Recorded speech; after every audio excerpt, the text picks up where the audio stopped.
நாம் தமிழர் கட்சி ஒருங்கிணைப்பாளர் சீமான் அவர்கள் ஏர்போர்ட் மூர்த்தியை போய் பார்த்திருக்காரு நேற்று. இது என்னமா அரசியல் மாற்றத்தை கொண்டு வர போகுது, அது மட்டும் இல்லாம யார் சொல்லி இவர் போய் பார்த்தாரு, இதுல ஏர்போர்ட் மூர்த்தி விவகாரத்துல திமுக மற்றும் திருமாவளவன் தப்பு பார்க்க போறோம் இந்த பதிவுல.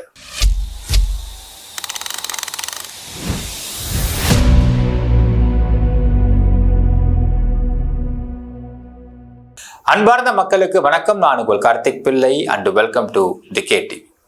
8 செப்டம்பர் 2025 டிஜிபி ஆஃபீஸ் வாசல்ல ஒரு புகார் தரதுக்காக ஏர்போர்ட் மூர்த்தி போயிருக்கார்.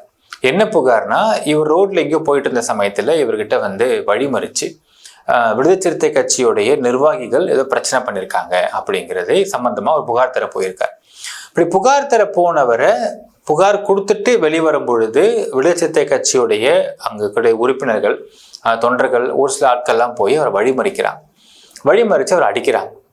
அப்போ இவருடைய பாக்கெட்ல ஒரு பேனா கத்தி வச்சிருந்திருக்காரு அப்படிங்கிறதுனால இவரை அப்போ ஒரு எஃப்ஐஆர் போட்டு அரெஸ்ட் பண்றாங்க.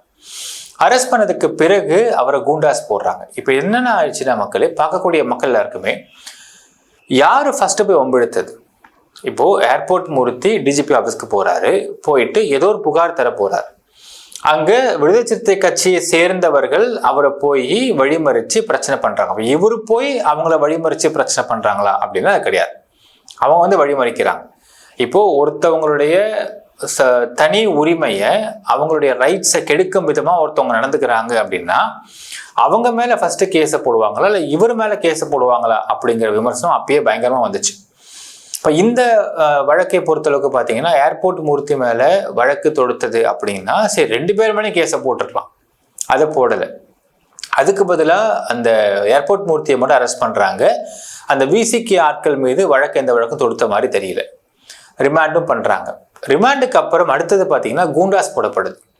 அப்போ இந்த கூண்டாஸ் எதுக்கு அவர் மேலே போடுறாங்க, இது என்ன மாதிரியான ஒரு பிரச்சனைக்கு இதை கூண்டாஸ் போட்டாங்க இவர் மேலே அப்படிங்கிற ஒரு விமர்சனம் அப்பயே வந்தது மக்களே.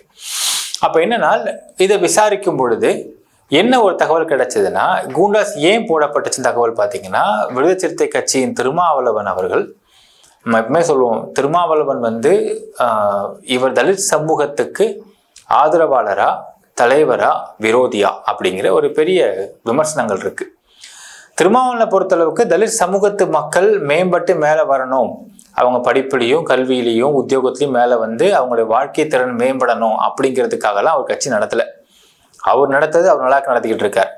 இந்த கட்சி ஆரம்பிக்கப்பட்ட நோக்கம் என்பதோ வேற நோக்கத்தை ஆரம்பிக்கப்பட்டது, நல்ல நோக்கத்துக்கு ஆரம்பிக்கப்பட்டது. ஆனால் இன்றைக்கு அது அந்த நோக்கத்தில் இருக்குதான்னு கேட்டால் கண்டிப்பாக கிடையாது. இதனை தொடர்ந்து விமர்சனம் பண்றாரு ஏர்போர்ட் மூர்த்தி. திருமாவளவனை தலித் சமூகத்தின் விரோதின்னு சொல்லிட்டு விமர்சனம் பண்ணிட்டே இருக்காரு. ஸோ இது என்ன ஆகுதுன்னா, ஒரு பக்கம் திருமாவளவனுடைய தலித் சமூகத்து ஓட்டு வங்கி அப்படிங்கிறத இந்த 2026 எலெக்ஷன் போய் பார்த்தீங்கன்னா, ஒரு பக்கம் விஜய் பாதி எடுத்துட்டு போயிடுறார். இன்னொரு பக்கம் ஏர்போர்ட் மூர்த்தியோட தொடர் விமர்சனங்கள், தொடர் பேட்டிகள் பார்த்தீங்கன்னா இங்க பல பேர் இங்கிருந்து பிச்சு கொண்டு போகப்பட்டுக்கிட்டு இருக்கு அப்படிங்கிறதெல்லாம் திருமாவளவனுக்கு ஒரு செய்தியா கொண்டு போறாங்க. ஸோ இந்த எலெக்ஷன் முடிகிற வரைக்கும் ஏர்போர்ட் மூர்த்தி சிறையில் இருந்தாரு அப்படின்னா ஆட்டோமேட்டிக்கா விஜய் பிரிச்சு கொண்டு போகக்கூடிய அந்த ஒரு ஓட் பேங்கை ஒன்றும் பண்ண முடியாது. அட்லீஸ்ட் ஏர்போர்ட் மூர்த்தி சைட்லேருந்து கொண்டு போகக்கூடிய ஓட் பேங்கை நம்ம தக்க வச்சுக்க முடியும் அப்படிங்கிறது அவருடைய ஒரு பிளானாக இருந்திருக்கிறது அப்படின்னும், அதனால இவரை கூண்டாஸ் உள்ள தள்ளணும் அப்படிங்கிற மாதிரியும் இவர் போய் கேட்டதாக ஒரு தகவல் அப்பயே வெளியாச்சு மக்களே. அந்த தகவல் அடிப்படையில் பார்த்தீங்கன்னா ஏர்போர்ட் மூர்த்தி மேலே சம்மந்தமே இல்லாமல் கூண்டாஸ் போடப்பட்டிருக்கு. ஸோ இவரை பழி வாங்கணும் முடிவு பண்ணிட்டாங்க. ஸோ இதில் டிஎம்கேவுடைய அலையன்ஸ் பார்ட்டியான விசிகே அலையன்ஸாக இருக்கிறதுனால இவரோட இன்ஃப்ளூயன்ஸை பயன்படுத்தி கூண்டாஸ் போட்டாங்க அப்படிங்கிறது விமர்சனத்துக்கு உள்ளாச்சு அப்பவே. இப்போ இது நடந்தது செப்டம்பர் மாதம். இப்போ டிசம்பர் 9 அன்னைக்கு நாம் தமிழர் கட்சியின் ஒருங்கிணைப்பாளர் சீமான் அவர்கள் போயிட்டு கூண்டாஸ்ல புழல்ல இருக்கக்கூடிய ஏர்போர்ட் மூர்த்தியை பார்க்குறாரு. பார்த்துட்டு வெளியே என்ன வைக்கிறாரு, பேட்டியை கொடுக்குறாருன்னு பார்த்தீங்கன்னா, திமுக அரசாங்கம் அவருடைய பவரை தப்பா பயன்படுத்தியிருக்காங்க, இவர் மீது கூண்டாஸ் போடப்பட்டிருக்கு அப்படின்னு அவர் பேட்டி கொடுத்திருக்கார். இப்போ இவ்வளோ நாளா இல்லாம எதற்காக சீமான் இன்னைக்கு போய் ஏர்போர்ட் மூர்த்தி அவர்களை பார்க்கணும் அப்படிங்கிற ஒரு கேள்வி வருது. இப்போ இது அரசியலுக்கு பாதிப்பு ஏற்படுத்துமான்னு கேட்டால் கண்டிப்பா ஏற்படுத்தும். ஃபர்ஸ்ட் அண்ட் ஃபோர்மோஸ்ட் திங், நாம் முன்பே சொன்னோம் மக்களே, திரு சீமான் அவர்கள் யாருடைய சப்போர்ட்ல செயல்பட்டுக்கிட்டு இருக்காரு அப்படின்னு பார்த்தால் பிஜேபி சப்போர்ட் தான். பிஜேபியை பொறுத்தளவுக்கு தமிழ்நாட்டில் 2026 எப்படி பாண்டிச்சேரியில அலையன்ஸ் பார்ட்டியா வந்து உங்களுக்கு என்ஆர் காங்கிரஸ் அலையன்ஸா உள்ள வந்தாங்க, உள்ள வந்து மிக முக்கியமான பொறுப்புகளை உங்களுக்கு வந்து ஹோம் மினிஸ்ட்ரியா இருக்கட்டும், சபாநாயகராக இருக்கட்டும், இதெல்லாம் பிஜேபியோடைய எம்எல்ஏக்கள் கொடுக்கப்பட்டது.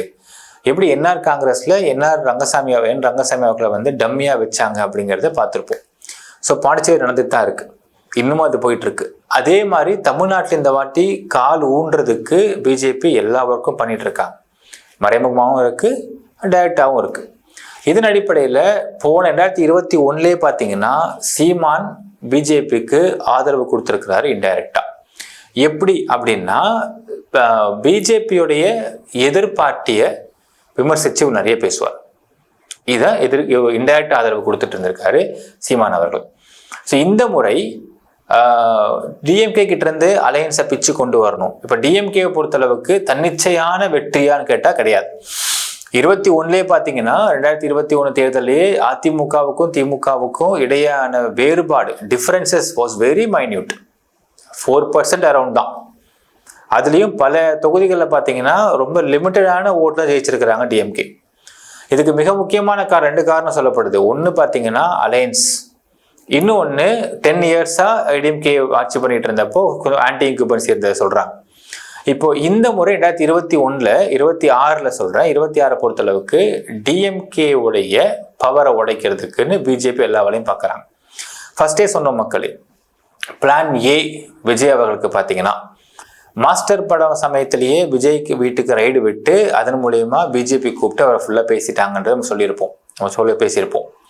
என்னன்னால் இங்கே ஆளுங்கட்சியான டிஎம்கேவை உடைக்க வேண்டும்ன்றது தான் விஜயுடைய ஒரு அஜெண்டா, அவர் கொடுக்கப்பட்டிருக்க டாஸ்க்னு சொல்லலாம். இதில் பிளான் ஏ இங்கே இருக்கக்கூடிய டிஎம்கே அலையன்ஸை உடைச்சு அவர் கொண்டு போகணும். அதுக்கு காங்கிரஸை அவர் உள்ள இழுக்க ட்ரை பண்ணிட்டு இருக்காரு. அதுக்கு ஏற்றாற் போல் திரு சக்கரவர்த்தி அவர்கள் காங்கிரஸுடைய விகோ புகைப்பாளர் பார்த்தீங்கன்னா இங்கே டிவிகேவோட வந்து பேச்சுவார்த்தை நடத்துகிறாரு. இங்கே காங்கிரஸ் தமிழ்நாட்டில் பார்த்தீங்கன்னா எத்தனை தொகுதி வேணும் அப்படிங்கிறதுல அவங்க டிமாண்ட்ஸ் வைக்கிறாங்க டிஎம்கே கூட. இதெல்லாம் ஒரு பக்கம், அதிகாரத்தில் பங்கு கேட்குறாங்க இது ஒரு பக்கம். இதெல்லாம் சேர்த்து வச்சு இல்லைங்க எங்கள் இந்த மாதிரிலாம் ஒரு டிமாண்ட்ஸ் இருக்குது, டிமாண்ட்ஸை வந்து எங்கள் டிஎம்கே அலையன்ஸை பூர்த்தி பண்ண முடியாதுன்னு நினைக்கிறேன், நாங்கள் இங்கேருந்து பிரிஞ்சு போகிறோம் அப்படிங்கிற மாதிரியான ஒரு நோக்கத்தில் இங்கே காங்கிரஸ் இங்கேருந்து வெளியே வருமா அப்படின்னு டிவிக்கு எதிர்பார்த்துக்கிட்டு இருக்கிறாங்க. எல்லாம் உத்து பார்த்தா தெரியும் மக்களே. இங்கே திரு விஜய் அவர்கள், தாவேகா விஜய் அவர்கள் பாண்டிச்சேரியில் வந்து ஒரு பேச்சு கொடுக்குறாரு, ஒரு ஸ்பீச் 2 days 3 days பேக் கொடுக்குறாரு. அந்த ஸ்பீச்சில் பார்த்தீங்கன்னா ஒரு வார்த்தை சொல்லுவார், இங்கே பாண்டிச்சேரியில் திமுகவை நம்பாதீர்கள்னு பேசியிருப்பார். ஆக்சுவலாக பார்த்தீங்கன்னா பாண்டிச்சேரியில் வந்து 2 கட்சி தான் பிரதான கட்சி. ஒன்று என்ஆர் காங்கிரஸ், இல்லை காங்கிரஸ். காங்கிரஸில் நாராயணசாமி அவர்கள் தான் முன்னாள் முதலமைச்சர். இப்போ மீண்டும் இந்த இடத்துல ஆட்சி மாற்றம் ஏற்படணும்னா நாராயணசாமி தான் முன்னிறுத்துவாங்க. நாராயணசாமி அவர்கள் காங்கிரஸ்காரர், அவர் திமுக கிடையாது. டிஎம்கே அலையன்ஸ் தான் இருக்கு காங்கிரஸ் கூட பாண்டிச்சேரி பொறுத்தளவுக்கு. இப்போ இந்த இடத்துல அவர் டைரக்டா விமர்சனம் பண்ணணும்னா காங்கிரஸை விமர்சனம் பண்ணணும் விஜய் அவர்கள். காங்கிரஸை பத்தி அவர் பேசவே இல்லை, டிஎம்கே விமர்சனம் பண்றாரு. விச் மீன்ஸ் வாட் அப்படின்னா தமிழ்நாட்டை பொறுத்தளவுக்கு இங்க காங்கிரஸ் அண்ட் டிவிகே அலையன்ஸ் வருவதற்கான வாய்ப்புகள் பேசப்பட்டு இருக்கு. என்ன கால்குலேஷன் பார்த்தீங்கன்னா அந்த அலையன்ஸ் அங்கே கூடிடுச்சு அப்படின்னா பாண்டிச்சேரியை பொறுத்தளவுக்கு அதே Congress and TVK alliance continue பண்ணாலுமே ஆச்சரியப்படுறதுக்கு இல்லை அப்படின்ற பட்சத்தில் ஆட்டோமேட்டிக்காக இங்கே வந்து பாண்டிச்சேரி ஆட்சியை பிடிச்சிடலாம் அப்படிங்கிறது தான் அவருடைய ஒரு கால்குலேஷன், விஜயின் கால்குலேஷன். ஸோ அதனால நீங்கள் பார்த்தா வந்து பாண்டிச்சேரியில் காங்கிரஸை பற்றி விமர்சனம் அவர் பண்ணவே இல்லை, பட் மாறாக டிஎம்கே விமர்சனம் பண்ணுறாரு பாண்டிச்சேரி பொறுத்தளவுக்கு. ஸோ இதன் அடிப்படையில் பார்த்தீங்கன்னா இங்கே தமிழகத்தில் பாஜகவுக்கு ஒரு பக்கம் விஜய் அவருக்கான ஒர்க் பண்ணிட்டு இருக்காரு, டிஎம்கே அலையன்ஸை உடைக்க ட்ரை பண்றார். இன்னொரு பக்கம் திமுகவுடைய அலையன்ஸா இருக்கக்கூடிய விசிகேவோட ஓட்டை உடைக்கணும், அதையும் விஜய் பண்ணிட்டு இருக்காரு. ஒரு பக்கம் விடுதலை சிறுத்தை கட்சியுடைய தலித் சமூகத்து ஓட்டு பாதி ஓட்டு அவருக்கு இந்த வாட்டி மாறுவதற்கான வாய்ப்புகள் மிக அதிகம். இன்னொரு பக்கம் இருக்கிற பெண்டிங் ஓட்டையும் உடைச்சா இன்னும் கொஞ்சம் அவங்க ரொம்ப மீன்ல இருந்து தோப்பாங்க அப்படிங்கிறதையும் அவங்க பார்ப்பாங்க பிஜேபி. அதன் அடிப்படையில் ஏர்போர்ட் மூர்த்தி அவர்கள் இங்க டைரக்டா எதிர்த்துக்கிட்டு இருக்கிறாரு திருமாவளவனை. ஸோ அவரை வெளியே புல் பண்ணுறதுக்கான ஒர்க்கை திரு சீமான் அவர்கள் பார்த்துக்கிட்டு இருக்காரு அப்படிங்கிறத புரிஞ்சிக்க முடியுது. இப்போ என்ன நடக்கும் அப்படின்னா, நம்ம எல்லாருக்கும் தெரியும் மக்கள், குண்டாஸை பொறுத்தளவுக்கு ஃபர்ஸ்ட் அந்த குண்டாஸ் போடப்பட்டு 3 மாதத்திற்குள் அது போர்டுக்கு போகும். 2 months போகிறதுக்கு வாய்ப்பு இருக்கும். போர்டில் மேக்ஸிமம் குண்டாஸ் உடைக்க மாட்டாங்க. ஸோ போர்டுக்கு அப்புறம் ஹைகோர்ட் HCBயாக போகும். ஹைகோர்ட் HCBயாக போச்சுனால் நிச்சயமாக ஏர்போர்ட் மூர்த்தி அவர்கள் வெளியே வந்துவிடுவார். வாய்ப்புகள் மிக மிக அதிகம். ஸோ அரவுண்ட் இப்போ செப்டம்பர் அரெஸ்ட் பண்ணப்பட்டிருக்காரு. அக்டோபர், நவம்பர், டிசம்பர் 3வது மாதம் இது. ஸோ டிசம்பர் ஆர் ஜான் இந்த அடுத்த மாதத்திற்குள் ஹைகோர்ட் HCB போட்டு ஏர்போர்ட் மூர்த்தி வெளியே வந்துட்டார் அப்படின்னால் ஏர்போர்ட் மூர்த்தியும் நாம் தமிழர் கட்சி சீமானும் ஒருங்கிணைந்து அலையன்ஸாக ஃபார்ம் பண்ணுறதுக்கான வாய்ப்புகள் அதிகம். இதனை பிஜேபி இந்த பிளானை செய்திருக்கக்கூடும். ஏன்னால் பிஜேபி இன்டைரக்டாக சப்போர்ட் பண்ணுறது சீமான் அவர்கள், சீமான் டைரக்டாக சப்போர்ட் பண்ணுறது பிஜேபியை இங்கே தமிழ்நாட்டை பொறுத்தளவுக்கு. அப்படி இருக்கும் பட்சத்தில் இந்த அலையன்ஸ் ஃபார்ம் ஆச்சுன்னால் இவர் ஆல்ரெடியே பல இடங்களில் பேட்டி கொடுக்கும் பொழுது திருமாவளவனை பற்றி விமர்சனம் அதிகமாக வைப்பார். இப்போ ஜெயிலுக்கு வேற போயிட்டு வர்றாரு அப்படின்னால் டிஎம்கே பற்றியும் திருமாவளவன் அவர்களை பற்றியும் விமர்சனங்கள் ரொம்ப அதிகமாக வைப்பார் ஏர்போர்ட் மூர்த்தி அவர்கள். அப்போது ஆட்டோமேட்டிக்காக விசிகேவுடைய ஓட்டு இன்னும் உடைக்கிறதுக்கான எல்லா வேலையும் நடக்கும். ஸோ என்னென்னால் இந்த முறை டிஎம்கேவை தமிழ்நாட்டில் வின் பண்ண வைக்கவே கூடாது அப்படிங்கிறதுல எதிர்கட்சிகள் ரொம்ப ஜாக்கிரதையாகவும் ஃபோர்ஸாக இறங்கியிருக்கிறாங்கன்றதை பார்க்க முடிகின்றது. இந்த ஃபோர்ஸ் எப்போ நமக்கு ரொம்ப வைப்ரண்ட்டாக ஃபீல் பண்ண முடியும்னு பார்த்தீங்கன்னா ஆஃப்டர் February தான்றதையும் பார்க்க முடிகின்றது. ஸோ ஏர்போர்ட் மூர்த்தி சீமான் சந்திப்பு அப்படிங்கிற அரசியலில் ஒரு பெரிய மாற்றத்தையோ அட்லீஸ்ட் ஒரு சிறிய மாற்றத்தையோ ஏற்படுத்துவதற்கான ஒரு சந்திப்பாகத்தான் பார்க்க முடிகின்றது. நினைக்கிறேன் கமெண்ட்ல மென்ஷன் பண்ணுங்க மக்களே. நன்றி, வணக்கம்.